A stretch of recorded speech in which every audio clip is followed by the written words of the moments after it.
Bonjour mes amis, bonjour tout le monde. Alors, je vais vous parler aujourd'hui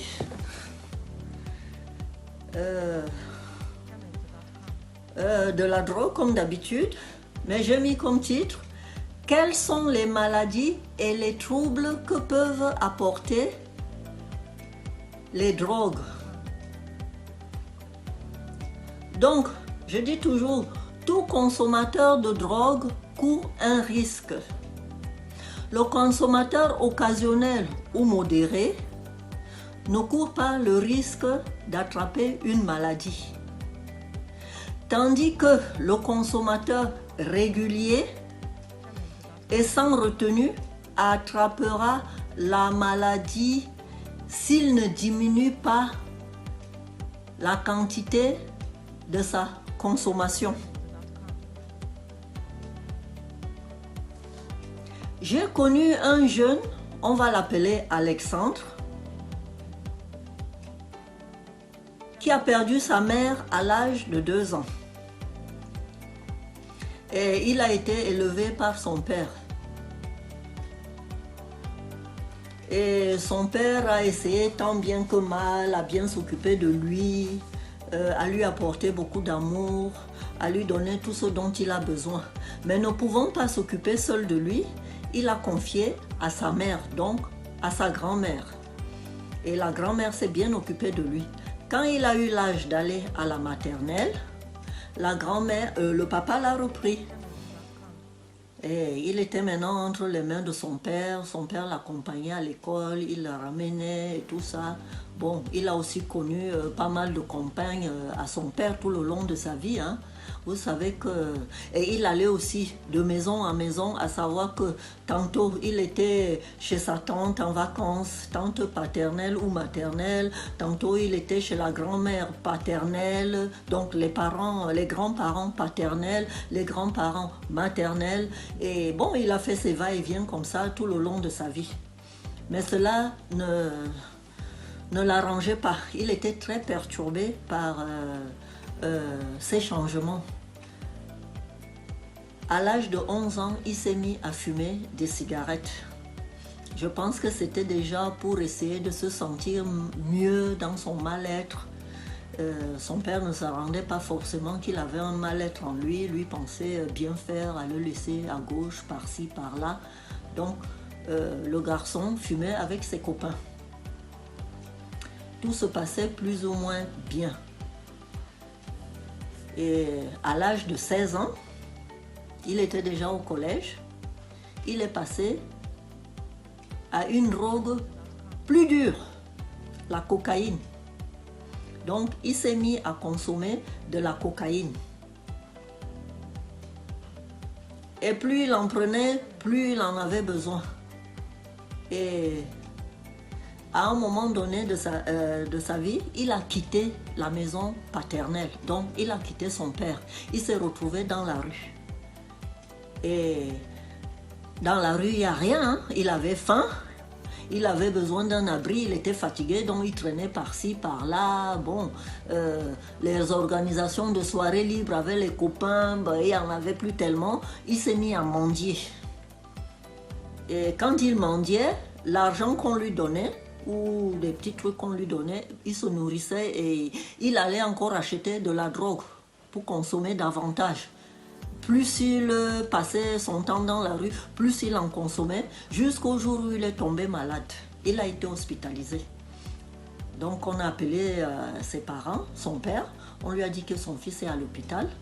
Il est venu, il a vu son fils et tout. Bon, il venait souvent lui rendre visite. Et un beau jour, le psychiatre en chef lui a dit, ben, écoute, je vais te parler, voilà, je vais vous parler, votre fils a, le diagnostic est tombé, il a la schizophrénie. Et la schizophrénie, c'est une maladie cachée, une maladie qu'on ne voit pas. Hein? Il n'y a que eux, les spécialistes de la santé mentale, qui peuvent donner un nom à cette maladie, parce que nous, on ne voit rien de tout ça. Le père tombait d'ému quand il a appris la nouvelle. Et donc le psychiatre lui a expliqué que ça va être long à soigner, il devra suivre un traitement long et qu'il faudrait qu'il soit patient envers son fils, quoi. Et qu'il faudrait qu'il veille à ce qu'il prenne le traitement même quand il va sortir de là, de l'hôpital.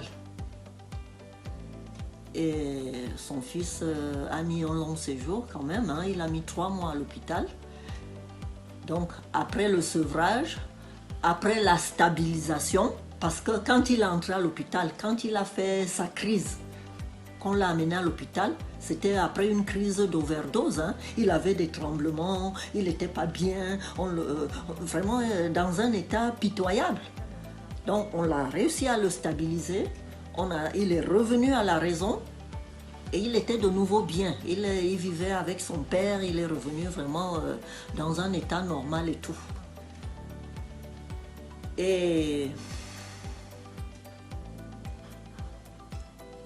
tout se passait bien, mais lui, il a son mal-être. C'est déjà ancré en lui. Donc, il n'arrive pas à l'expliquer, à l'exprimer. Il ne l'exprime qu'en consommant de la drogue, qu'en consommant sa cocaïne. C'est là où il se sent bien parce qu'il essaie d'enterrer ce mal-être là-dedans. Or, ça ne lui fait pas du bien, ça ne lui fait que du mal.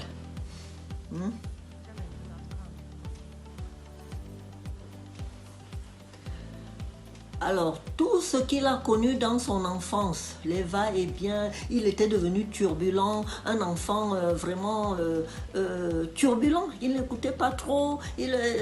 C'est là où les adultes devaient comprendre qu'il a un problème, que cet enfant a un problème. Mais bon, ça échappe souvent aux adultes, hein, ils ne se rendent pas compte. Quand l'enfant est turbulent et tout ça, il faut chercher à comprendre, il faut aller voir les spécialistes.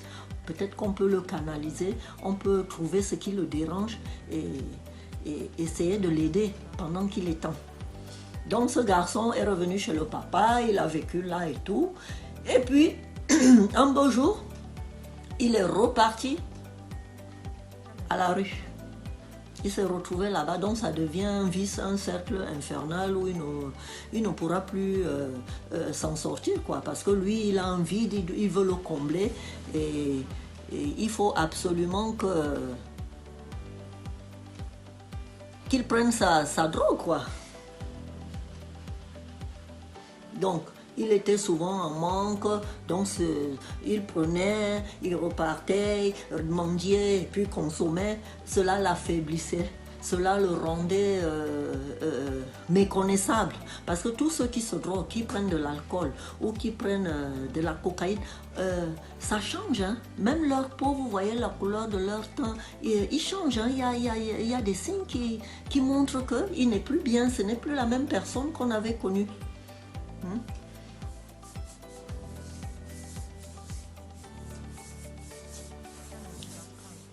Donc, à l'âge adulte, hein, à 22 ans, il est parti de chez son père.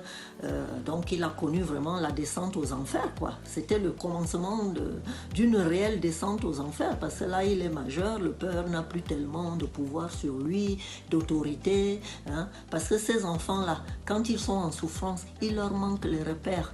Il faut qu'ils aient vraiment quelqu'un sur qui ils peuvent se repérer. Or, il n'a pas suivi son père. Il n'a pas écouté, il est allé chercher ailleurs, il est allé chercher sa liberté ailleurs, sa satisfaction ailleurs. Or, ça ne sert à rien d'aller chercher ailleurs. Vraiment, prenez vos parents comme repère, surtout s'ils ne sont pas adonnés à l'alcool, à la drogue. Je pense quand même que tout parent veut que son enfant réussisse. Donc il fait des mauvaises rencontres à la rue, hein, il peut devenir violent, il est dans la galère, il connaît la faim, hein, etc.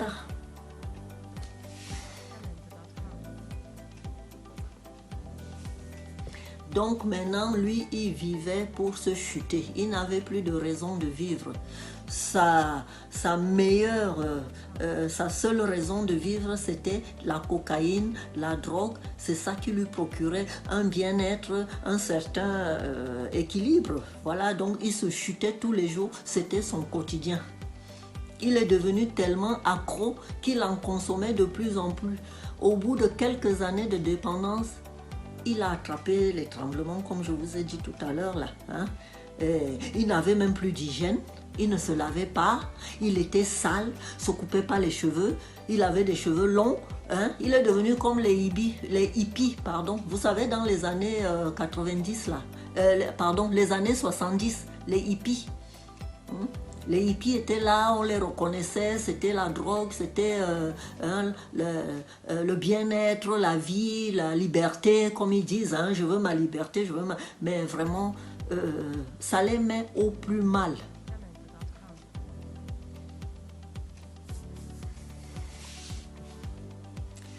Donc, je voulais vous demander, avez-vous autour de vous des personnes qui ont consommé de la drogue ou de la cocaïne ou qui sont alcooliques? Dites-le moi en commentaire. Parce que la plupart des familles, je ne vois pas, presque toutes les familles sont concernées par le phénomène.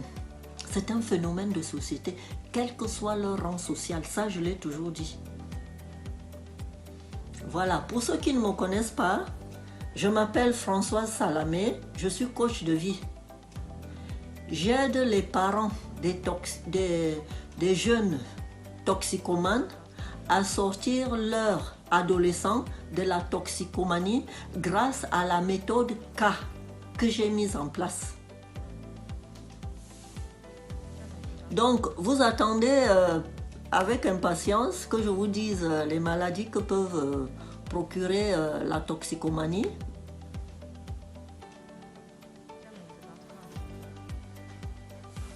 Alors, on ne va pas tarder, je vais vous donner. Donc, la consommation de ces drogues a une influence dans le développement de nombreuses pathologies, telles que le cancer, cancer des poumons, cancer de la bouche, cancer de la gorge. Vous allez voir les gens qui fument là, hein, ils ont même déjà les doigts tachés, hein, tachés, surtout ceux qui fument beaucoup là, tachés, hein, ça devient tout noir, les ongles tout noirs parce qu'ils ont ça en main tout le temps, quand ils ne dorment pas, c'est la cigarette, ils sont accrochés à ça, accros à la cigarette. Même la cigarette noircit, ça noircit les doigts, ça noircit les ongles. Hein? Je me demande même si ça ne se transforme pas en blessure, la bouche brûlée, que ce soit l'alcool. Vous avez la couleur de la lèvre qui change. Ça donne des maladies cardiovasculaires et digestives, la cirrhose du foie. Tout ça, ce sont des maladies qui sont longues à guérir, qui ont de graves conséquences sur le corps. Ça donne des maladies psychologiques, perte de la mémoire, problèmes cognitifs, les troubles d'humeur, les troubles de comportement. Quand on est un gros consommateur, vous allez avoir des changements sur vous, sur votre corps, sur votre vie, hein, perte de l'appétit. Hein. Vous pouvez même devenir violent. Pour ceux qui sont mariés, l'homme ou la femme qui est dépendant de ces stupéfiants, hein, devient violent vis-à-vis de l'autre, de son compagnon. Hein. Ça devient incompréhensible. Hein? On devient parano. Hein? On ne comprend plus ce qui se passe. Donc, l'entourage doit prendre conscience de ça. Quand vous voyez que votre personne, hein, votre bien-aimé est déjà dans cette turbulence, moi, je vous conseille d'aller voir les spécialistes de la santé mentale, d'aller les voir, tout ce qui est psy, allez les voir, afin de trouver des solutions et afin qu'on commence un traitement rapidement, avant que ça ne soit grave. Voilà ce que je voulais vous dire aujourd'hui. Si vous avez aimé ma vidéo, abonnez-vous, likez-la et ne manquez pas de me laisser un commentaire. Merci et à la prochaine. Au revoir.